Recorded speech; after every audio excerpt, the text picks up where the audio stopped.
continuing from the section Sundarkan. Reassuring Janaka's daughter, he consoled her in many ways and, bowing his head at her lotus feet, set forth to meet Sri Ram. While leaving, he roared aloud with such a terrible noise that the wives of the demons miscarried. Taking a leap across the ocean, he reached the opposite shore and greeted his fellow monkeys with a shrill cry of joy. They were all delighted to see Hanuman and felt as if they had been born anew. He wore a cheerful countenance and his body shone with a brilliance which left no doubt in their mind that he had executed Sri Ramachandra's commission. They all met him and felt as delighted as a fish writhing with agony for lack of water would feel on getting it. They then gladly proceeded to see the Lord of the Raghus, asking and telling the latest events. On their way, they all entered Sugriva's garden called Madhuvana, and with Angada's consent began to eat the luscious fruit. When the guards interfered, they were beaten with fists till they took to their heels. They all approached Sugriva and complained that the crown prince was laying waste the royal garden. Sugriva rejoiced to hear this, for he concluded that the monkeys must have returned after accomplishing the Lord's business. If they had failed to get any news of Sita, they could never dare to eat the fruit of Manduvana. While the king was thus musing, the monkey chiefs arrived with their party. Drawing near, they all bowed their head at his feet, and the lord of the monkeys received them all most cordially and inquired after their welfare. "It is well with us, now that we have seen your feat. By Ram's grace, the work has been accomplished with remarkable success. It is Hanuman, your majesty, who did everything and saved the life of the whole monkey host." Hearing this, Sugriva embraced him again and then proceeded with all the monkeys to see the Lord of the Raghus. When Sri Ram saw the monkeys approaching with their mission duly accomplished, he was extraordinarily delighted at heart. The two brothers were seated on a crystal rock, and all the monkeys went and fell at their feet. The all-merciful Lord of the Raghus embraced them all with the affection and asked of their welfare. "All is well with us, and now that we have seen your lotus feet," said Jambavan, "listen, O Lord of the Raghus. He on whom you bestow your blessings is ever lucky and incessantly happy. Gods, human beings, and sages are all kind to him. He alone is victorious, modest, and an ocean of virtues. His fair renown shines brightly through all the three spheres of creation. Everything has turned out well by the grace of my Lord. Today our birth has been consummated. The achievement of Hanuman cannot be described even with 1,000 tongues." Jambavan then related to the Lord of the Raghus the charming exploits of Hanuman. The all-merciful felt which delighted at heart to hear them, and in his joy he clasped Hanuman once more to his bosom. "Tell me, dear Hanuman, how does Janaka's daughter pass her days and sustain her life?" "Your name keeps watch night and day, while her continued thought of you acts as a pair of closed doors. She has her eyes fastened on her own feet. Her life thus finds no outlet whereby to escape. When I was leaving, she gave me this jewel from the top of her head." The Lord of the Raghus took it and pressed it to his bosom. "My lord, with tears in both her eyes, Janaka's daughter uttered the following few words: 'Embrace the feet of my lord and his younger brother. O befriender of the distressed, reliever of the suppliant's agony, I am devoted to your feet in thought, word, and deed. Yet for what offense, my lord, have you forsaken me? I do admit one fault of mine, that my life did not depart the moment I was separated from you. That, however, my lord, is the fault of my eyes, which forcibly prevent my life from escaping. The agony of separation from you is like fire. My sighs fan it as a gust of wind, and in between stands my body like a heap of cotton, which would have been consumed in an instant. But my eyes, in their own interest, rain a flood of tears. That is why the body fails to catch the fire of desolation. Sita's distress is so overwhelmingly great, and you are so compassionate to the afflicted, that it's better not to describe it. Each single moment, O fountain of mercy, passes like an age to her. Therefore, march quickly, my lord, and vanquishing the miscreant crew by your mighty arm, recover her. When the all-blissful Lord heard of Sita's agony, tears rushed to his lotus eyes. Do you think anyone who depends on me in thought, word, and deed can ever dream of adversity? Said Hanuman. There is no misfortune other than ceasing to remember and adore you. Of what account are the demons to you? Routing the enemy, you will surely bring back Janaka's daughter. No one endowed with a body, a god, human being, or sage, has put me under such obligation, Hanuman, as you have done. Even my mind shrinks to face you. How then can I repay your obligation? Listen, my son, I have thought over the question and concluded that the debt which I owe you cannot be repaid.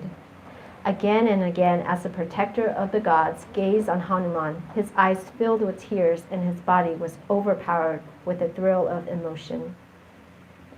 Even as Hanuman listened to the words of his Lord and gazed on his countenance, he expressed a thrill of joy all over his body and fell at his feet, overwhelmed with love and crying, save me, my Lord." Again and again, the Lord sought to raise him up. He, however, was so absorbed in love that he would not rise. The lotus hand of the Lord rested on his head. Gaudi's Lord was overcome with emotion as he called to mind Hanuman's enviable lot. But recovering himself, Shiva resumed the most charming narrative. The Lord lifted up Hanuman and clasped him to his bosom. Then he took him by the hand and seated him very close to him. "Tell me, Hanuman, how could you burn Ravana's stronghold of Lanka, a most impregnable fortress?" When Hanuman found the Lord so pleased, he replied in words altogether free from pride. "A monkey's greatest valor lies in his skipping about from one bow to another. That I should have been able to leap across the ocean, burn the gold city, kill the demon host, and lay waste the Ashoka grove was all due to your might. No credit, my lord, is due to me for the same. Nothing is unattainable, my lord, to him who enjoys your grace. Through your might, a mere shred of cotton can surely burn a submarine fire. Therefore, be pleased, my lord, to grant me unceasing devotion, which is the source of supreme bliss." When the Lord, O Parvati, heard the most artless speech of Hanuman, he said, "Be it so.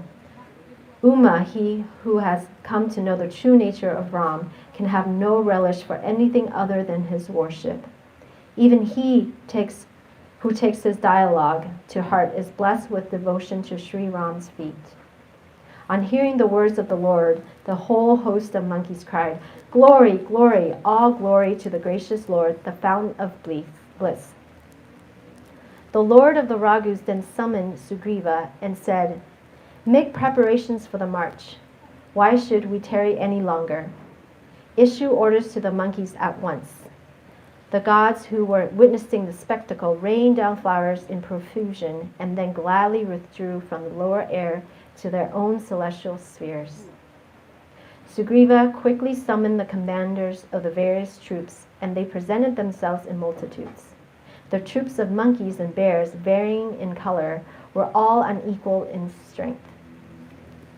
The mighty bears and monkeys bowed their head at the Lord's lotus feet and roared, "Sri Ram, survey the whole monkey host and cast on them his gracious lotus-like eyes." Getting more power from his grace, the monkey chiefs vied as it were with huge mountains equipped with wings. Sri Ram then sallied forth glad of heart, and many were the delightful and auspicious omens that occurred to him. It was in the fitness of things that good omens should appear at the time of his departure, whose glory itself embodies all blessings. Videha's daughter came to know of the Lord's march. The throbbing of her left limbs apprised her of the same, as it were. But what were good omens for Janaka's daughters foreboded evil for Ravana. Who could adequately describe the army as it marched with its countless monkeys and bears roaring? With no weapon other than their sharp claws, they carried rocks and trees, and marched now in the air, now on land, for they had unhampered motion everywhere. The bears and monkeys roared like lions as they marched, while the elephants guarding the 8 cardinal points shook and trumpeted. The elephants of the 8 cardinal points trumpeted. The earth rocked, the mountains trembled, and the oceans were agitated. The Gandharvas, gods, sages, and nagas, and kinnaras all felt delighted at heart to perceive that their troubles were over. Myriads of formidable monkey warriors gnashed their teeth, while many more millions dashed forward, crying, "Glory to Sri Ram, Kaushala's Lord of mighty valor," and humming his praises. Even the great Lord of the Serpents found himself unable to bear the crushing weight of the belligerent troops and felt dizzy again and again. But each time he would struggle by clutching with his teeth the hard shell of the divine tortoise. The scratches thus made his teeth would make one imagine as if knowing the departure of Sri Ram on his glorious expedition to be a most attractive theme, the Serpent King was inscribing its immortal and sacred story on the tortoise's back. Continuing his march in this way, the All-Merciful arrived at the seashore and halted there. The hosts of valiant bears and monkeys began to guzzle fruits all round there. Ever since Hanuman left after burning down Lanka, the demons there had lived in constant terror. In their own houses, they thought, there is no hope for the demon race now. If his messenger was mighty beyond words, what good would result when the master himself enters the city? When Mandodari heard from her female spies what the citizens were saying, she felt much perturbed. Meeting her lord in seclusion, she fell at his feet and with joined palms addressed to him words steeped in wisdom. "My lord, avoid all strife with Srihari. Take my words to your heart as a most salutary advice. My lord, if you seek your own welfare, call one of your ministers and send back with him the consort of that prince, the very thought of whose messenger's doings makes the wives of the demons miscarry. Just as a frosty night spells disaster to a bed of lotuses, so Sita has come here as a bane to your race. Listen, my lord, unless you return Sita, not even Shambhu and Brahma can be of any good to you."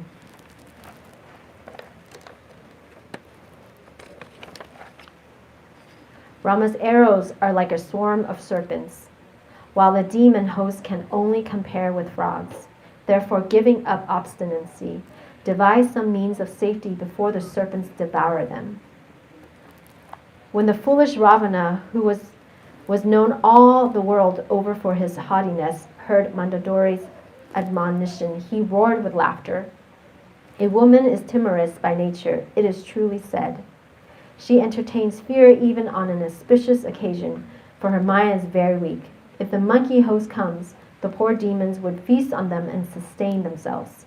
The very guardians of the spheres tremble for fear of me. How ridiculous that you, my wife, should be afraid." So saying, he laughed and embraced her and then left for his council chamber, exhibiting great fondness for her. Mandodari, however, felt trouble at heart and thought that heaven had turned against her lord.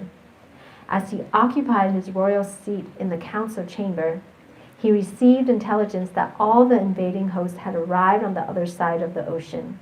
He thereupon asked his counselors, "Give me proper advice." They, however, laughed and submitted. "Only remain quiet, my lord. Your majesty experienced no difficulty when you conquered the gods and demons. Of what account, then, can men and monkeys be?" When a minister, a physician, and a religious preceptor, these three use pleasing words from fear or hope of reward, the result is that dominion, health, and faith, all the three forthwith go to the dogs. It was such a contingency that presented itself before Ravana. They all extolled him only to his face. Perceiving it to be an opportune hour, Vibhishana arrived and bowed his head at his brother's feet. Bowing his head once more, he occupied his own seat and, when ordered to speak, addressed him thus. Since your gracious majesty has asked me my opinion, I tender it, dear brother, according to my own lights and in your own interest. Let him who seeks after his welfare, good reputation, wisdom, and good destiny after his death and joys of various kinds, turn his eyes away from the brow of another's wife, even as one should refuse to see the moon on the 4th night of a lunar month. Even though a man happened to be the sole lord of the 14 spheres, he would certainly fall if he turned hostile to living beings. No one will speak well of a man who has the slightest averence, even if he were an ocean of virtues and clever too. Lust, anger, vanity, and covetousness are all paths leading to hell. Abjuring all these, adore the heroes of Raghu's line, whom saints worship. Sri Ram, dear brother, is no mere human king. He is the Lord of the universe and the death of death himself. He is Brahma, absolute, who is free from the melody of Maya, the unborn God, all-pervading, invincible, without beginning or end. An ocean of compassion, he has assumed the form of a human being for the good of earth, the Brahmana, the cow, and the gods. Listen, brother. He delights his devotees and breaks the ranks of the impious and is the champion of the Vedas and true religion. Giving up enmity with him, bow your head to him, for the Lord of the Ragas relieves the distress of those who seek refuge in him. My master, restore Videha's daughter to the Lord Sri Ram and adore him, the disinterested friend of all. On being approached, he forsakes not even him who has incurred sin, by wishing ill to the whole world. Bear this in mind, Ravana. The same Lord whose name destroys the threefold agony has manifested himself in human form.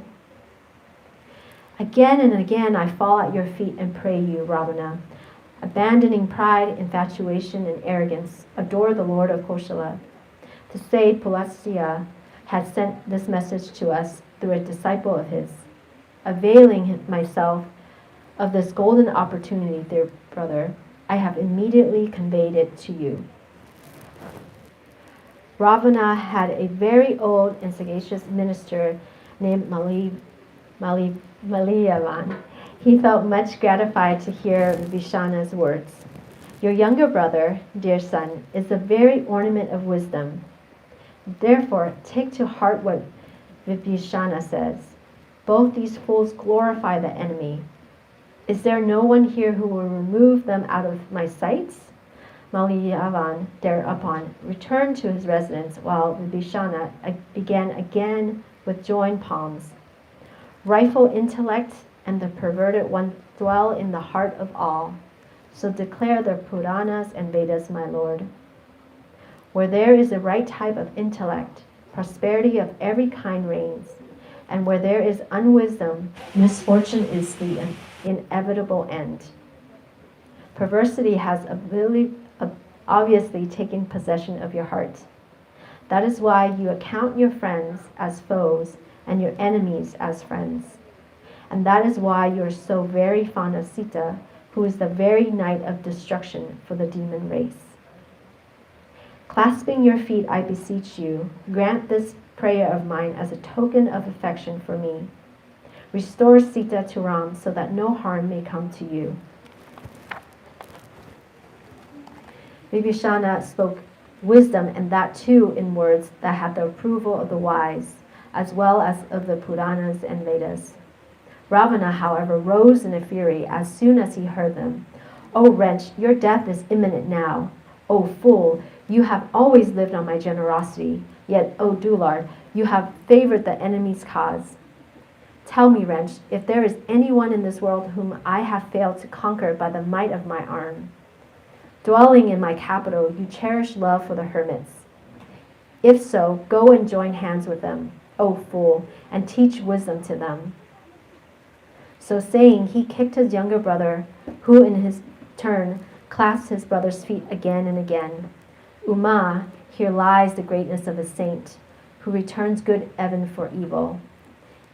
It does not after you have beaten me, since you are like a father to me, but your welfare, my lord, lies in adoring Sri Ram.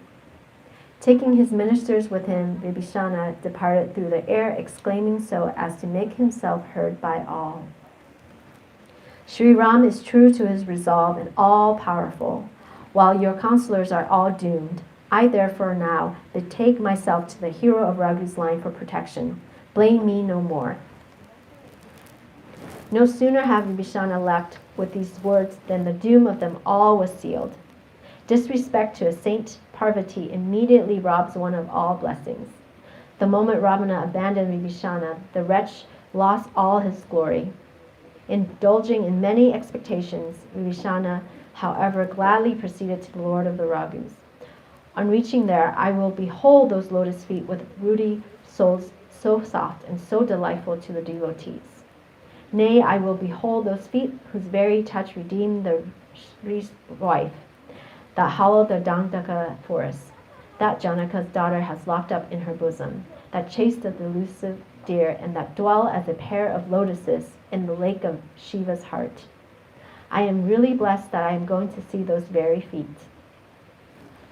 I will go today and presently behold with these eyes of mine those very feet in whose wooden sandals Bharata's mind remains absorbed.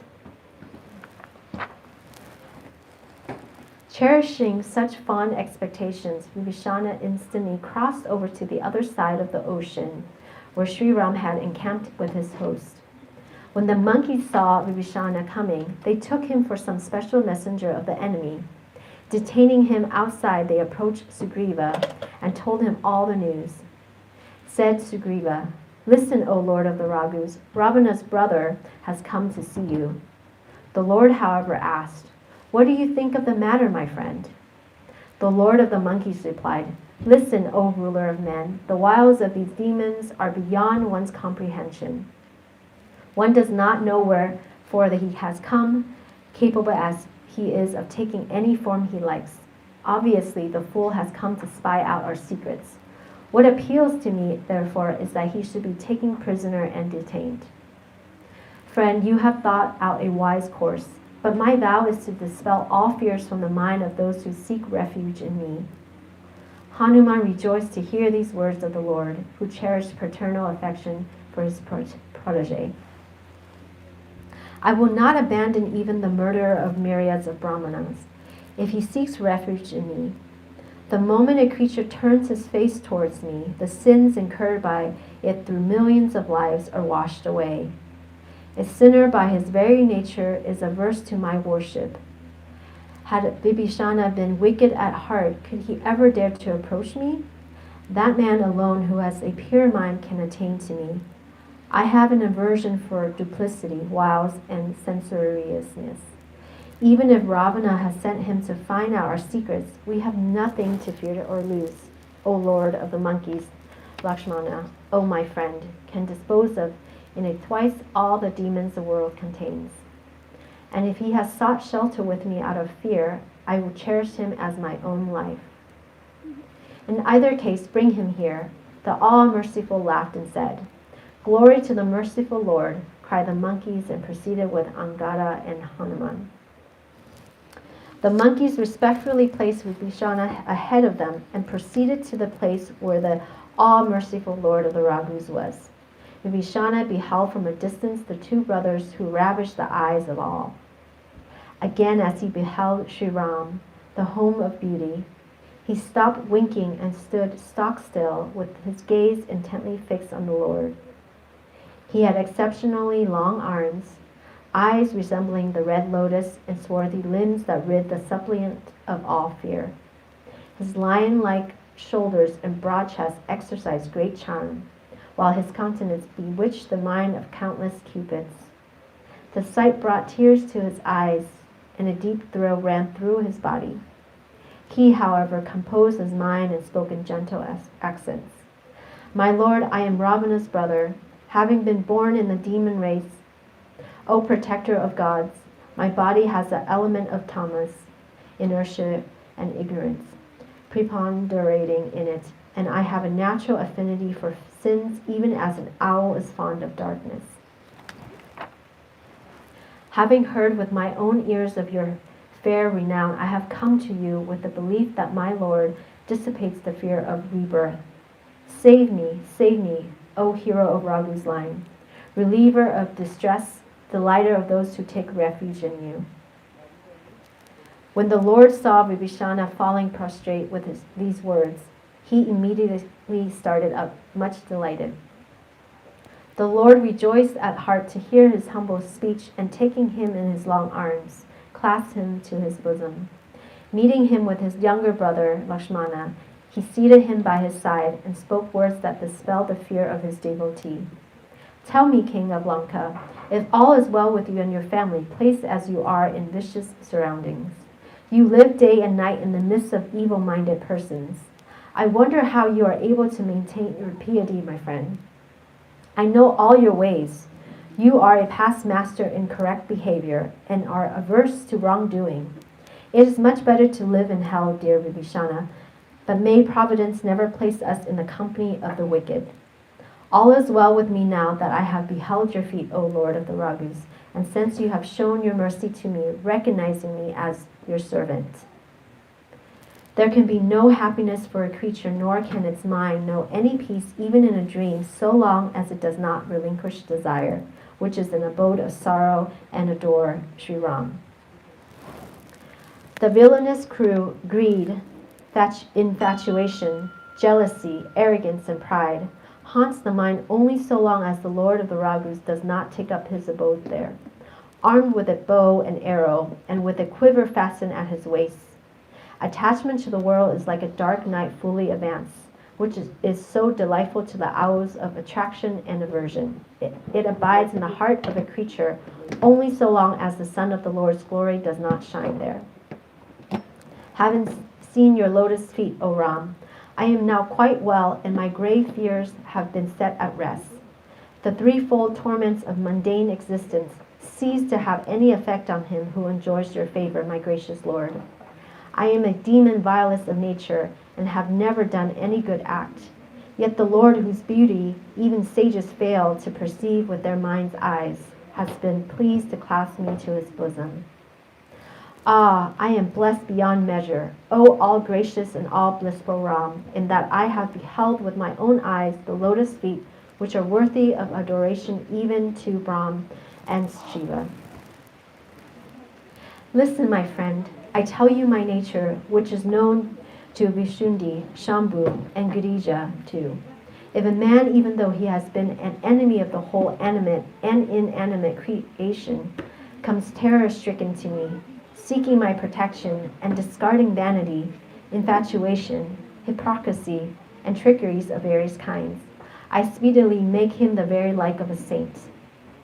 The ties of affection that bind a man to his mother, father, brother, son, wife, body, wealth, house, friends, and relations are like so many threads which a pious soul gathers up and twists into a string wherewith he binds the soul to my feet. Nay, he looks upon all with the same eye and has no craving, and his mind is free from joy, grief, and fear.